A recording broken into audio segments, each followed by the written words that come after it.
Welcome to the COAA podcast, devoted to the idea that a team of people led by a good owner, sharing best practices in a culture built on trust and respect will complete better projects. I'm Howie Ferguson. I'm the executive director of COAA, the Construction Owners Association of America. And today we're thrilled to be talking with a good friend and an industry counterpart of mine, Dan Heinemeier, with the Lean Construction Institute, which has a mission that sounds very close to that little preamble I just gave. But before we hear from Dan, let my co-pilot introduce herself. Hey everyone, I am Lucy Castro. I am the manager of operations and administration here at COAA. I am the Batman. No, wait, I'm Robin to his Batman. Anyway, let's go. Hey, nice to see you, Dan. Good to see you. Thanks, Lucy. I don't know, Lucy, you might have had it right to begin with. I'm fine riding in the sidecar. I'm pretty comfortable No, the there. sidecar is the fun part. I don't want to drive. Plus, if you knew my navigational skills, you don't want me driving. You just want me in the sidecar. So. That's fair. That's fair. I believe you. Dan, welcome. We really appreciate you taking time. I know you're a busy man, especially what's coming up in your life over the next 4 or 5 months. But before we get into all that and other things, just tell folks who may not know you the short version of your professional journey, where you are now, of course, what you do, but how you got there. Sure. Yeah. Again, Dan Heinemeier, I'm the executive director with LCI.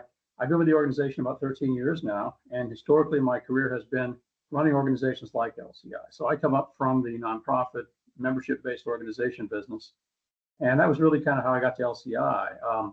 Prior to my being there, the organization was kind of a think tank and almost consulting operation, which had morphed into a membership-based organization, but that was my background. So they wanted me to come in and kind of complete that transition and make it more and more of a trade association type organization. So that's kind of how I got to LCI and what my long suit is. Before that, I worked for 20, 25 years in a variety of organizations, typically in the technology, government space, and defense areas. So, okay, and I just learned at least a thing or two that I didn't. I knew about what your tenure was and that you didn't come from the industry like the oddball that I am. So, Dan, on that note, how tough, or maybe it wasn't tough, you're a quick study, when you came to LCI, and of course the LCI organization operates in the AEC construction industry, how steep? So my learning curve when I came to work for COA was not the industry. I came from it, but it was the nonprofit space. We were kind of opposites. How long did it take you to begin getting comfortable in this crazy construction industry? Oh, that's a great question. It was a kind of a steep learning curve on the front end for me as well. Not only trying to understand more about the industry, but learning about what lean was all about. Because I heard about the word lean in the non-construction space, manufacturing and technology and that kind of areas, but I hadn't really ever delved into what it means for the AEC industry. So trying to learn the techniques, understanding what lean's all about, that took me several years to get to the point where I could be dangerous about talking about it pretty comfortably. But that was really, as you say, it's the reverse transition, trying to understand the industry more and bringing that whole grab bag of understanding of how to run an organization like LCI to the table. And then, building out the staff, that took some time, and just kind of growing the organization. And I've been very fortunate in having some great people like Lucy is with you, great people working for me and with me, and trying to build out the organization in areas to really expand growth and get the message out there to the industry about the importance of lean. So along that journey, and however long it was to begin to get dangerous with enough of knowledge to be dangerous,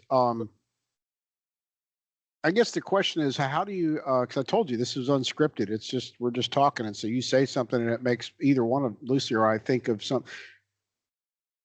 I guess the question is, Dan, did you ever get a sense, maybe from your own staff, but especially from members, that there was a lack of credibility? Like, well, what do you know, man? You're just an association guy. What do you really know about lean or running projects? Did you ever face anything like that? Well, I don't recall anybody putting it to me in those terms, but I think definitely there's just a general understanding of, I know a certain aspect of this business, and other people for whom I work in the membership side, they know a different aspect of the business. So yeah, I would not purport to dictate terms to them about how they can run projects, but in my world, I've forgotten more about running organizations like LCI than most of them will ever know. So it's just, That's right. it's a different skill set, as you found out, Howie, when you came across to the other side here. Yeah. Well, and we never know exactly when an episode in our series is going to come out, Dan. So this, by the time this comes out, this may be it already happened, but in a way, it doesn't really matter. Tell folks about I'll let you make the announcement. What's coming up for LCI and Dan here in the next few months? Well, I'm going to be spending my goals between now and the end of the year when I retire are kind of threefold. One is continuing to work with the existing staff, encourage them all to stay on board. We don't want to lose any of them in this transition, and working with them to help them meet their goals and objectives for 25. And then the second big set of tasks is to onboard my successor. So once that person is designated, and it'll probably be in about 2 or 3 weeks, so mid-August, we're looking to have that person identified. And depending on how much time they have to give in their current job, as a transition period, my next role will be then getting them onboarded comfortably, making sure they understand as much of the business of running an organization like LCI as I can impart to them.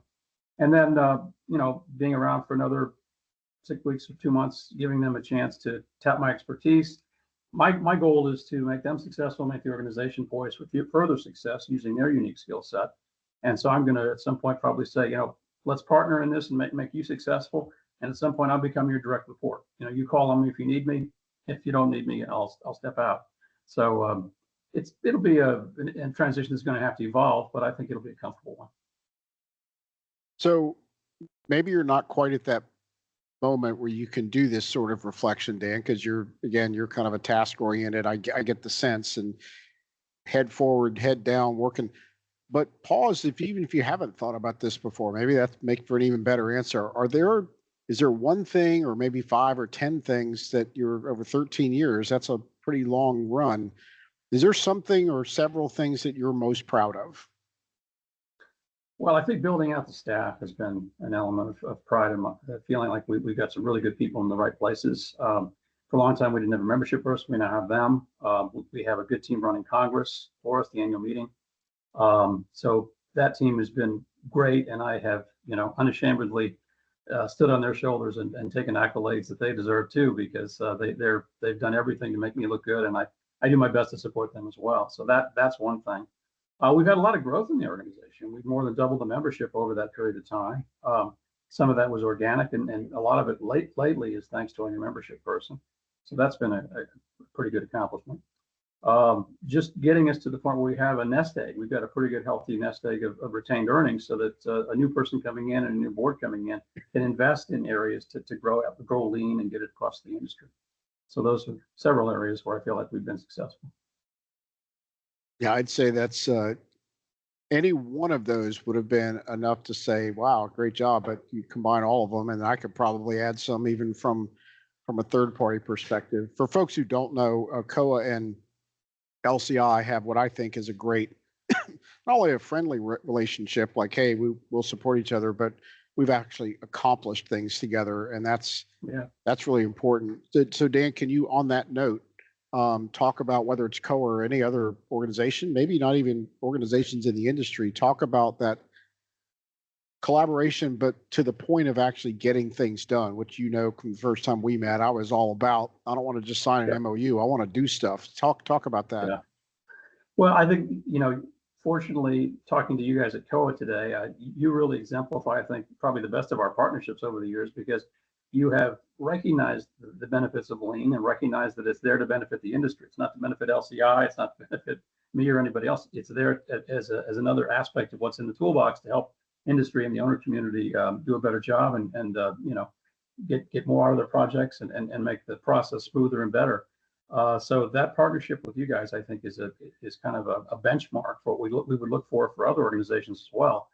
But our goal, of course, is to get lean out there to the industry as widely as we can. So the opportunity to collaborate on the conferences, the opportunity to collaborate as we have on developing a course that COAA's got with us on lean and how to do that effectively as an owner. All those things really represent a great partnership, and I think yours is one of the most comfortable organizations to work with. We've enjoyed it. Our staff works well with all of your staff, and So I think it really exemplifies one of the best partnerships that you can imagine in this business. Oftentimes, unfortunately, people have their own mandates, their own goals and objectives, and they tend to say, well, I'm not going to support you. I'm just going to go do my thing and don't intrude. But I think conversely, working with you guys, it's been much more of a partnership, and I've appreciated that. Well, likewise, Ditto. yeah, big time ditto. I can tell you, Dan, that again, this is one of the benefits or downsides of coming from the industry, not just the industry, but coming from the membership side of this organization, because I might have a little bit of blood on my hands here. I don't remember, but when I took over this role as your counterpart on the staff for COAA, COAA had a bit of an isolationist view out there. I didn't know that, but in the industry, we weren't hated, but we were kind of known to be like, yeah, cool, y'all do your thing. We're over here doing ours. And I kind of was like, I don't see the benefit now. Now, by the same token, I don't want to just let's go make as many friends as we can and sign MOUs for the sake of doing it. But we're all trying to. This is totally a Howie way to say this, not a Dan way, Dan. But we're all trying to suck less, right? We're all trying to make projects less crappy and less sucky. And can't we all just get along? To quote Rodney King, so. I think we've made some headway there, and you guys likewise are kind of the best example of that. Like, why do we have to be isolationists? I hope that vision of COAA has started to flip. I think it probably has, and I just contrast it with so many other organizations who they just want to, maintain their own little mandate. Don't bother us. You don't intrude. We don't want to give you any visibility because it's all ours.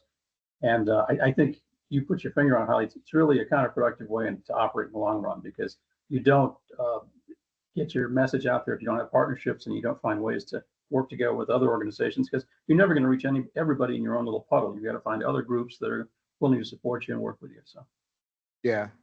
Well, going not negative or dark road, but just being realistic, is there anything, or again, maybe it's more than one thing, that is most, it's the best way to put it, most troubling to you these days? Now, that could be within the LCI context, could be the industry, could be the world. What is, as you, in a very happy way, I kidded before we hit record that you might have a permanent smile on your face for the next few months, but something that maybe make that smile, kind of dampen a little bit. What concerns you? Well, I'm concerned for the legacy that I leave at LCI. For one thing, I want it to be a very positive legacy, and I want to be sure that the next person coming along, who's going to have a very different skill set than I am, I'm sure, but they have as much of a commitment to the mission of the organization and as much of a desire to see it succeed, and not make it a personal playground where it's all about them. It's really important to me to latch onto your mission, be passionate about it, work to succeed in that, and the accolades are going to come. But to one of the things I hate about this business, and I've seen it so many times over the decades, is people come into jobs like this and they create this little cult of personality for themselves. And if they do that, the organization ultimately sort of almost is the same as themselves. If they leave, the organization's like, oh my gosh, what are we now? That person's left. So I don't like that way of managing. I like to see more of a team effort, more of a full staff approach to making an organization succeed, and not this the person who leads it is always out front and always most identified with a success. So that's one concern. I want to be sure that when we pick somebody, it's somebody who's going to be really committed to the mission and not just themselves. If that makes sense. Yeah, it totally makes sense. For me, it would be like Howie leaving and us having to do like a weekend at Bernie's type of situation and holding Howie up even as he's gone.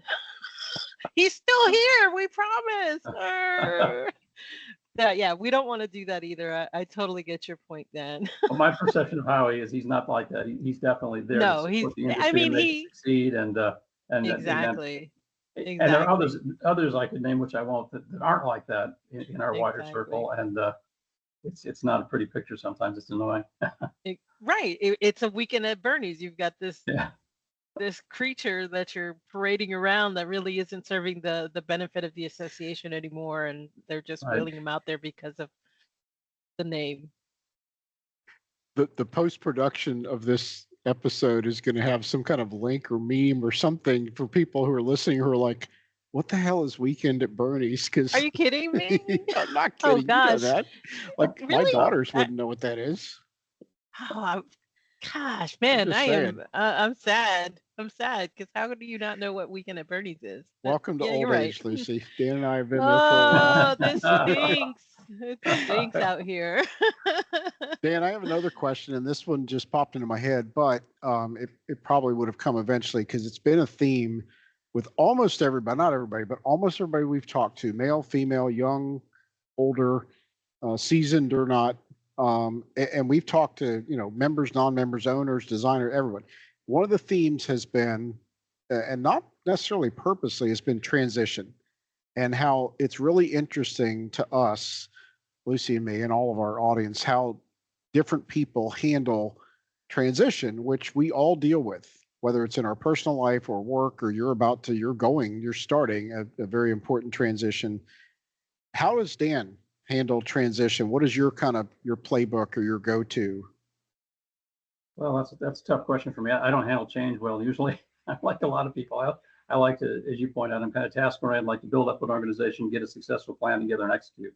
And perturbations and changes are not my favorite thing. But I guess the key to transition for me, to some extent, is having a great group of staff around that can help support that and make sure it creates success for the future organization.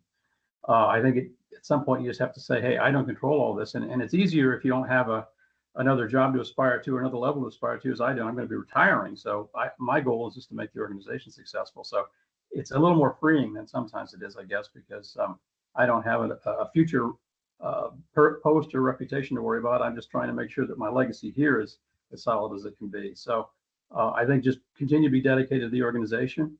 I've left jobs before, and I've always tried to leave in a way that not only didn't burn bridges, but allowed my successor, whoever that was, to be positioned for success. And I think if we're going to sign up for the missions of our organizations as they stand today, we owe it to them on the way out to do as good a job as we can of transitioning and onboarding a new person as we benefited from when we transitioned in. So, or even better, hopefully. Yeah, love it. And again, that answer is solid, but it doesn't really. There's no right or wrong. That's your answer, and it's been really interesting to hear everyone's. We're learning too. This is not. We're not just hosting like Lucy and I. Sometimes we're taking notes and like, ooh, well, that's a good. I'm gonna try that. So appreciate the candor. Yeah, for me, it's I like that, Dan, that you were brave enough to say that. I don't like change. Not a Yeah, lot of people are brave enough to say that. I don't like it. I that's do right. it because I have to, and I plan my change. That Yeah. I think is fascinating and fantastic. So good for you. Well, there's good change and bad change. I mean, I've seen a lot of people come and go at the top of organizations like ours, and sometimes it's a breath of fresh air, and sometimes you just got to hunker down and grin and bear it. But ideally, change can be good all the time if you work with it and through it. Yeah. One of the things about COA and LCI that we definitely share, and I think both organizations, not just we three that are talking, we personally, Lucy, Dan, Howie, should be take some pride, but our organization should be very proud that our industry has begun. We're not done, but we have begun to shift from not just wasteful, which is obviously right up the sweet spot, the power alley of LCI, but the whole like more collaborative culture is valued. Uh, Mental health is actually a thing, and yes, we're going to pay attention, respect for people. All these things were not in place certainly 50 years ago, even 30, maybe even 20 years ago. Lucy is married to a plumber. He would probably tell you that in some cases it's still not quite there, and it's rub some dirt on it. And but I mean, talk about that, Dan, about the shift you've seen just in your 13 years of the industry. Again, well, we got it all solved, but there has been a positive shift to understanding the things that, like, valuing people and the sort of things that both Co and LCI espouse matter. Mm-hmm. I think a lot of times it depends on how much of a burning platform you're dealing with as an industry. I mean, if you don't have enough resources coming in, and you've got to find ways to get more done with fewer people, or just get more out of the people that you've got, you got to at some point be willing to step up, try something new, and certainly, particularly in the healthcare space for the AEC industry, that was an easier sell in some ways to get lean to catch on there because they'd been implementing lean in their operations for so long. And so to say, now we're just going to extend this to the building side of our business, which is obviously an ancillary piece. It's not the main business, which is getting people healthy, but it's facilities and buildings and things that you need to make that happen. But extending it into that part of the business was an easier sell. So we're hoping over time that some of the manufacturing organizations and others will increasingly embrace this change because they've seen it before in their mainline businesses. Certainly that's true of the pharma industry and other industries as well. So I think hopefully we're turning the corner on that, and we're getting more and more organizations to see that there's benefits in trying something new, and it really more to the point, looking at the people side of what we do and realizing capitalizing on that human capital is all important, and everything else begins to fall in place if you've got that right, or at least a lot better than you had before. So. Yeah, and you mentioned manufacturing, and obviously you're talking about the planning, design, construction facilities side of manufacturing, but of all the industries, they ought to be adopting this before anybody else. That's lean came from them, right? Like, you would think so, wouldn't you? Yeah. One would think. Yeah. Well, as we wind this down, because we want to be respectful of your time, Dan, here's open mic. We call it the owners roundtable at our conferences, where it's just anything else that you'd love to share, thoughts, words of advice, anything at all, wide open to you. Well, I've been giving some thought to this Congress coming up, which is my last Congress, and so I'll be imparting some thoughts to the industry as a whole. But I think one of the things that I found most satisfying about my job is that if you take it all the way to its full benefits, it's not just about eliminating waste. It's not just about adding value, but it's actually about changing lives.